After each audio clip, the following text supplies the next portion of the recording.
Okay, fine. I'll do it. Oh, You even tried. almost. I almost praised you. You were so close. Go on. Go on. Yeah, no, I mean, we haven't. I don't know why you keep doing it. It's not, you're not proving anything extra. I don't like uncomfortable silences. That's just a fact. You're the one making it uncomfortable, Peter. I'm comfortable. I'm good. Yeah. Just chill, dude.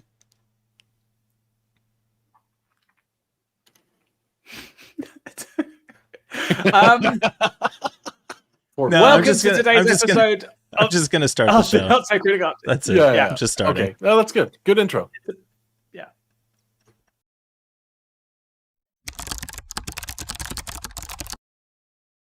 So this is probably maybe one of the worst freeze frames we could have started with, but this is a YouTube video Peter found that we wanted to talk about. Looks good to me. Yes. Yeah, it's Solid. a guy. So if anybody hasn't heard about GeoGuessr, it is a game that dumps you in a random place on Google Maps and Street View, and there's different variations of it, but essentially you have to guess where you are in the world and using the clues. There's different versions, so you can have like where you're not allowed to move. You can just look around. Some of them are, and you can move, and then you lose points the further you go away from the starting spot. That kind of thing. But the idea is to basically figure out where you are based on the clues in the surrounding, your own knowledge and thing. And this guy is a remarkably good at it. There are people who are super good at this. Yeah, him. This guy. It is actually really scary how good some people are like this one, where you can drop them anywhere on Earth and where you can stand, and they'll be like, oh, that tree is only local to this obscure city in Morocco. Like, Rainbow. it's so crazy. So there's a little bit of a clip. Yeah, go ahead, Peter. Yeah, I was going to talk about this one in particular. So this guy's name is Rainbolt. Sorry, Mr. Rainbolt, that I didn't remember your name straight away. He actually uses some external tools as well. So he what he does in this video, one of the main things he does is look around. He finds some like street numbers from it's an album cover that he uses, which is the picture of some guy in the back alley with like some dumpsters and stuff.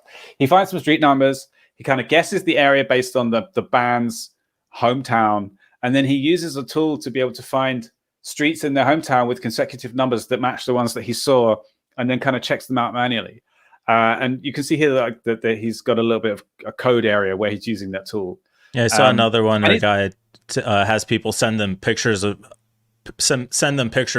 them in places, and he guesses, and a lot of times it'll be like, oh, I can see a certain convenience store, I see a fast food restaurant, and I see a billboard for this other place, and then I can look on a map to find where those three things happen.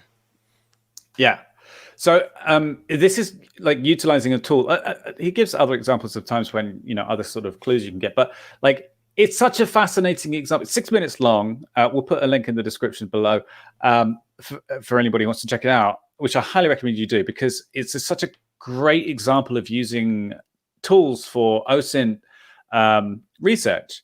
So it's kind of, it's sort of scary on the surface, but gives a good peek into how security researchers work. So kind of fascinating. Yeah, can we play this a little bit? Yeah, so Mike and I have not seen this, so we'll do a little bit of a sort of a reaction.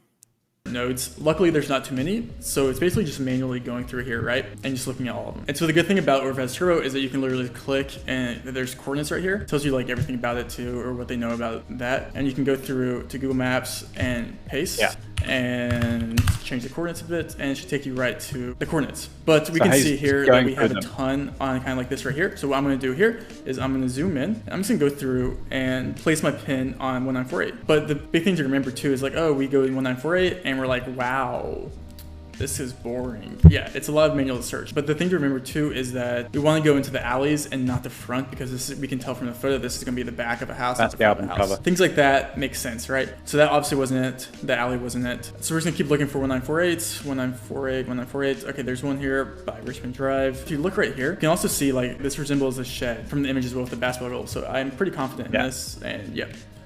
It's right here. There you go. Boom. Brand new Google Maps location just dropped in. I got options. Goal here. There's the bin. There's a logo. So you can see that he's looked at the numbers on the bins there. He saw that it's a back alley. He knows that the consecutive numbers are 1480, 1948, and 1950. He knows the kind of the state and the kind of rough town, I think it is, or city. He uses another tool to kind of narrow it down to some different options, manually inspects them, then verifies it. And it's obviously he's very quick. He's very practiced at this, but basically anybody can do this with the right tools. I like also, that another part of sorry. I was gonna say, I like that the same trash can is still there. yeah, Yeah, that's pretty cool. There's another bit earlier on where he talks about the tool he uses, which is called Turbo. God, sorry. I should have figured out what this is. Overpass Turbo, it's called. I did want to go and check it out, but it's a sort of a query engine. So you can put in a query to look up matching data points from OpenStreet maps, OpenStreet maps. Yeah, something like that. It's a massive data set, and it's got all the different points of interest and all the different, everything that's on Google Maps.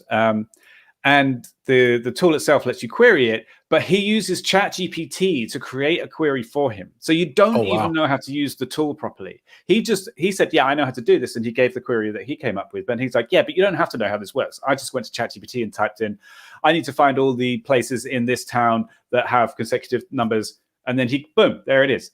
And he just pasted that in, and it did exactly the same thing as the one that he created. It's magical. But for anybody who's not familiar with OSINT research, that's what a lot of it is. Finding the tricks, plugging different services together, finding data sources, and figuring out ways to kind of just narrow things down bit by bit.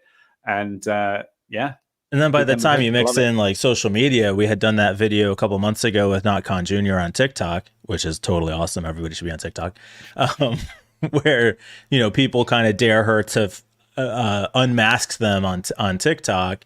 And she goes to Twitter, she goes to Facebook, she looks at the people they're connected to, finds them pretty easily. There's a bunch of people on YouTube who do the same thing this guy does. It's very scary, I guess. I've talked about this before, where OSINT is open source intelligence isn't just using open source tools, right? The reason it's called open source intelligence is more so for the word open. So any place that's available to you, either for a small fee or for free, that lets you gain insight into a person. So you could figure out where they live and their phone number records, and tax records, property records. So there's always a footing. This is why OSINT is so fun, is because there's always some place to step. We are creatures of habit, and that includes things like usernames. So it's really easy to start seeing a pattern when you're trying to find someone. And I've done it a couple of times for fun. I did it with Mike. I've done it with a friend of mine who dared me that I can't find their birthday, which took 10 minutes. And I didn't know anything about him besides his first name. Or so he thought, because he subscribed to my YouTube channel, which had his last name, which let me find his Facebook, which let me find a happy birthday post from like 10 years prior. Yeah. And then I told him, this is your birthday.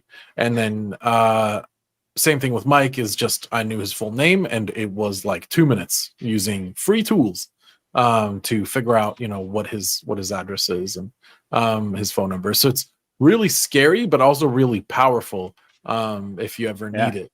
Like I recently saw a post on subscribing. I saw a post on subscribing, which you should do. Yeah. Oh, Mike's gone. All right. Well, anyway, Mike left. We don't need him anyway. But I actually say, for more tips on how to dox your friends, subscribe. For our regular. Yeah. But I was browsing. This is actually like just in the last week or so. I was browsing Reddit, as one does, and I saw a post of a person reaching out for help in identifying a suspect of sexual assault. And all they had was a screenshot of this person's like Hinge or Bumble profile or something. And I used that and used an OSINT tool to get a match on a face. And I was so confident that I found the right person that I actually submitted a tip on this suspect.